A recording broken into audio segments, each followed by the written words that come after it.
Hello friends, তোমাদের সকলকে আবারও ওয়েলকাম একটা নতুন ব্লগে।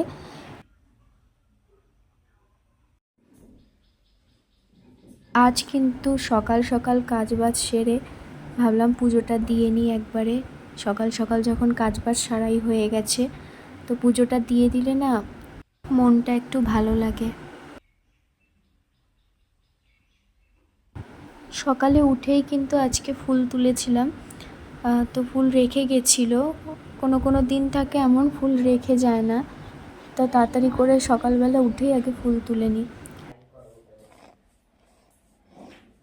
এবার কিন্তু চন্দন ঘষে নেব। আর আমার না এই চন্দনের গন্ধটা খুবই ভাল লাগে, মানে পুজো দেওয়ার সময় পুজোর যাবতীয় যা গন্ধটা আমার কিন্তু খুব ভালো লাগে। দেখো এখানে চন্দন ঘষাও কিন্তু আমার হয়ে গেছে। এবার আমি সব ফুলে কিন্তু চন্দনটা মাখিয়ে নেব। অন্যান্য দিন তো ফুলই পাই না, আজকে সেই তুলনায় কিন্তু অনেকই ফুল পেয়েছি। তো যখন ফুল তুলছিলাম মনে মনে কিন্তু ভেবেছি আজকে ঠাকুরকে খুব সুন্দর করে সাজাবো আর তোমাদের সাথে শেয়ার করব। ভাবছিলাম একটু মালা গাঁথবো ঠাকুরের জন্য, কিন্তু যে ফুল তুলেছি তাতে হবে না, তার জন্য ভাবলাম না এখন গাঁথা যাবে না। তো এই পিকচারের পেছনেই কিন্তু সুন্দর করে ফুল গুজে দিয়েছি।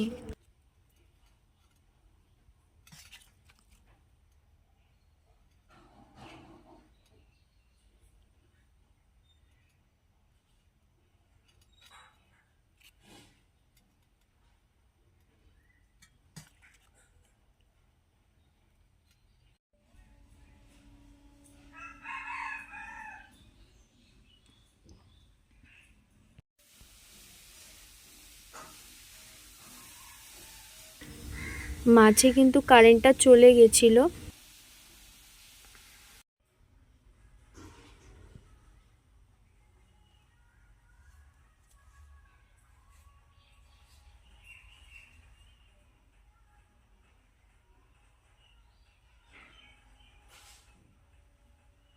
ফাইনালি আমার ঠাকুর ঘর সাজানো কমপ্লিট।